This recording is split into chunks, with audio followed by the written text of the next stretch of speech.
Shri Education.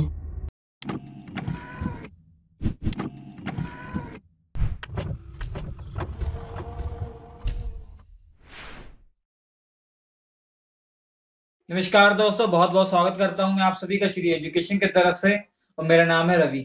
तो दोस्तों, आज के इस वीडियो में हम रिव्यू करने वाले हैं जो भी एग्जाम में क्वेश्चन आए हुए हैं एसएससी एमटीएस के, जो 30 अप्रैल को जो एग्जाम हुआ है एसएससी एमटीएस का, उसमें जो जीएस के क्वेश्चन आए हुए हैं वो कुछ क्वेश्चन हमारे पास है, उसका हम रिव्यू करेंगे। उस क्वेश्चन को देखेंगे कौन कौन से क्वेश्चन आए थे, उनका सोल्यूशन मैं आपको बताऊंगा, उससे रिलेटेड फैक्ट भी बता दूंगा कि ताकि अगर आप आगे एग्जाम देने वाले हैं तो आपके एग्जाम में वो आ सकती हैं। ठीक है, तो किसी स्टूडेंट ने हमको मैसेज करके ये क्वेश्चंस दिए थे, तो वही हमने क्वेश्चन ये लिए हैं। तो चलिए शुरू करते हैं। देखो, उसमें पहला क्वेश्चन बहुत ही आसान था।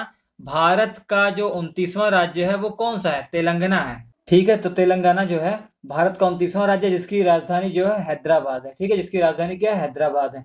हम जानते हैं आंध्र प्रदेश को दो भागों में बांटा गया है, एक तेलंगाना एक आंध्र प्रदेश। आंध्र प्रदेश की राजधानी क्या है? अमरावती है, और तेलंगाना की राजधानी हैदराबाद है। तो चलिए देखते हैं दूसरा क्वेश्चन। दूसरा क्वेश्चन है, मूल अधिकार किस भाग में है?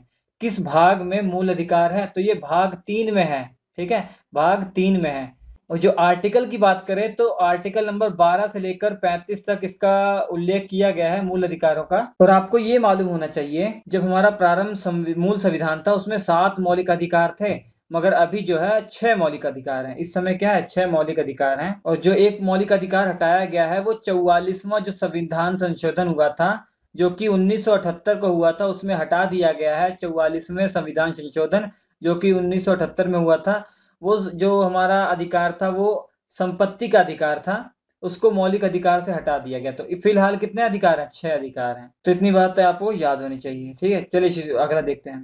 देखिए अगला क्वेश्चन क्या है। ये क्वेश्चन पूछा गया था, सत्यार्थ प्रकाश जो है ये किसके द्वारा लिखी गई है? सत्यार्थ प्रकाश जो है किसके द्वारा लिखी गई है? तो ये लिखी गई है स्वामी दयानंद सरस्वती के द्वारा लिखी गई है। ये स्वामी दयानंद सरस्वती जो है ये इन्हीं को आर्य समाज का संस्थापक माना जाता है। इस क्वेश्चन से भी इंपॉर्टेंट क्वेश्चन है कि आर्य समाज के संस्थापक किसको माना जाता है? आर्य समाज के संस्थापक जो है वो दयानंद स्वामी जी को माना जाता है, उनको ऐसे बोला जाता है। या आप ऐसे भी कहीं लिखा होता है स्वामी दयानंद सरस्वती, या महर्षि दयानंद सरस्वती भी आपको कहीं मिल जाएंगे, ऐसे हैं। तो उन्हें माना जाता है आर्य समाज का संस्थापक। और आपको मालूम होना चाहिए, इसी के रिलेटेड ये भी पूछ सकता है, ब्रह्म समाज का संस्थापक कौन है? ब्रह्म समाज के संस्थापक राजा राम मोहन राय जी हैं। ठीक है, देखिए उसके बाद क्वेश्चन पूछा गया है, मैगस्थनीज किसके समय भारत आया था? तो याद रखिए, मैगस्थनीज जो है चंद्रगुप्त मौर्य के टाइम पर आया था, चंद्रगुप्त मौर्य के टाइम पर। ठीक है, जो कि मौर्य साम्राज्य में एक राजा थे, चंद्रगुप्त मौर्य के टाइम पर आया था। और याद रखिए, मैगस्थनीज के लिए एक और क्वेश्चन पूछा जाता है कि इसने क्या लिखी है? इंडिका लिखी है। इंडिका नामक जो है इसके द्वारा लिखी गई है। और ये राजदूत था, एक यूनान का राजदूत था। यूनान का राजदूत था। किसका राजदूत था? ये सेल्यूकस निकेटर का राजदूत था। सेल्यूकस निकेटर का। ठीक है, निकेटर का राजदूत था। तो इतनी बातें इसके बारे में याद रखिए। उसका देखिए ये क्वेश्चन पूछा गया था, मलिक काफूर ने दिल्ली सल्तनत के अधीन किसका मिलिट्री जनरल रहा? दिल्ली सल्तनत के अधीन किस राजा का ये किस राजा के अधीन ये मिलिट्री जनरल रहा था? मलिक काफूर। तो याद रखिए, ऑप्शन दिए गए थे वहां पे बहुत सारे। तो अलाउद्दीन खिलजी के अंदर था ये। ठीक है, अलाउद्दीन, जो कि खिलजी वंश में एक राजा था, अलाउद्दीन खिलजी, उसकी सेना का नेतृत्व कर रहा था ये, उसकी सेना का नेतृत्व करता था। ठीक है, और आप जानते हैं अलाउद्दीन किस वंश से बिलोंग करता है? खिलजी वंश से, जो कि दूसरा वंश है दिल्ली सल्तनत का। दिल्ली सल्तनत का पहला वंश आपको मालूम हो तो गुलाम वंश है, और दूसरा वंश क्या है?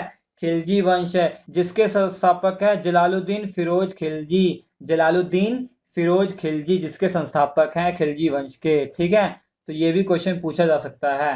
तो नेक्स्ट क्वेश्चन है, राज्यसभा के सदस्यों की अधिकतम संख्या? सिंपल सी बात है यार, 250 है। बहुत इजी क्वेश्चन आया था। तो ऑप्शन में दिया गया था 250, 350, 150 और 200। 150 और 200, 350, 250। तो 250 आंसर है। सिंपल है, हम जानते हैं, हमने पढ़ा हुआ है। अगर आपने वीडियो नहीं देखे तो हमारे पॉलिटी की वीडियो देख लीजिए, सारी नॉलेज आपको मिल जाएगी। ठीक है, बहुत सिंपल से बताया गया। उसके बाद एक क्वेश्चन पूछा गया, डायनेमो की खोज किसने की थी? तो निकोला टेस्ला ने डायनेमो की खोज की थी। ठीक है, डायनेमो की खोज निकोला टेस्ला ने की थी। डायनेमो आपको मालूम हो, डायनेमो क्या करता है? मैकेनिकल एनर्जी को इलेक्ट्रिकल एनर्जी में कन्वर्ट करता है।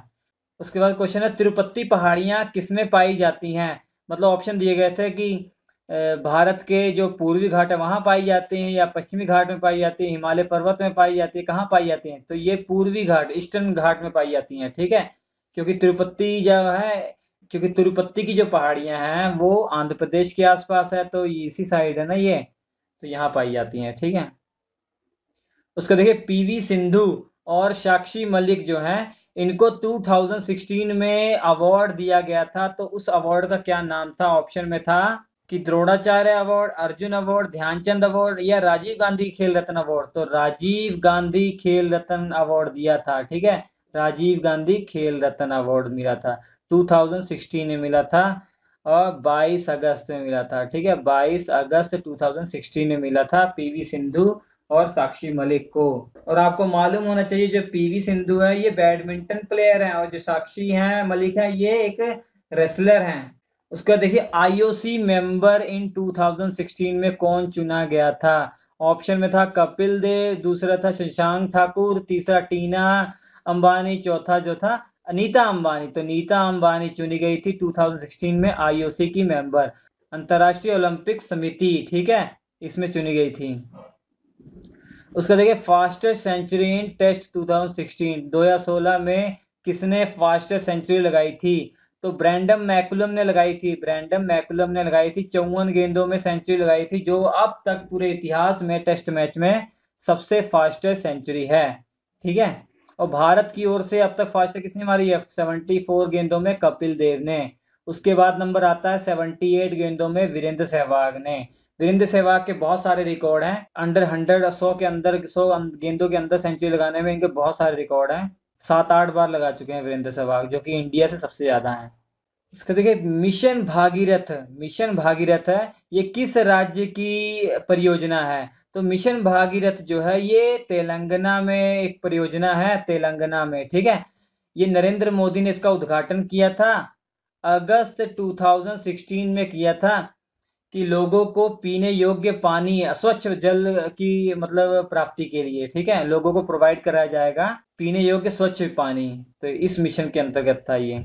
उसको देखिए, IBRD की फुल फॉर्म पूछा गया था, या ये पूछा गया था, ये इसका और दूसरा नाम क्या है? इसका दूसरा नाम जो है विश्व बैंक, वर्ल्ड बैंक है, ये वर्ल्ड बैंक का ये वो संगठन है। ठीक है, विश्व बैंक। ठीक है, और IBRD का जो फुल फॉर्म है, international bank for reconstruction and development. I का मतलब इंटरनेशनल, बी का मतलब बैंक, फॉर, आर का मतलब रिकंस्ट्रक्शन, एंड डी का मतलब डेवलपमेंट। ठीक है, ये है। उसको देखिए, हरि प्रसाद चौरसिया, बोला गया था, ऑप्शन दिए गए थे, हरि प्रसाद चौरसिया जो है निम्नलिखित में से किस वाद्य यंत्र के लिए जाने जाते हैं? तो ये बांसुरी बजाते हैं। ठीक है, बांसुरी बजाते हैं, ये बांसुरी वादक हैं ये, हरिप्रसाद चौरसिया। उसके बाद देखिए, आभानेरी उत्सव ये किस राज्य में मनाया जाता है? तो ये राजस्थान में मनाया जाता है। आभानेरी उत्सव जो है राजस्थान में मनाया जाता है। तो ये क्वेश्चन जो हमें मिले थे उसका हमने आपको सोल्यूशन बताया। वीडियो अच्छा लगा हो तो प्लीज लाइक कीजिएगा। प्लीज आप हमारे फेसबुक पेज पे जाके, अगर आपने पेपर दे रखा है तो अपना पेपर प्लीज अपलोड कर दीजिए, बहुत ही आपका थैंकफुल होऊंगा मैं। अलग अलग जोन के पेपर अपलोड कर दीजिए प्लीज। स्क्रीन पर आपके 4 वीडियो आ रहा है, अगर आप एग्जाम की तैयारी कर रहे हैं तो वीडियो आपके लिए बहुत इंपॉर्टेंट है, जल्दी से देख लीजिए। बहुत ही कम टाइम में आप क्रैश कोर्स से अच्छी जानकारी ले सकते हैं। तो हम आपसे मिलते हैं अगले एपिसोड में, तब तक के लिए नमस्कार।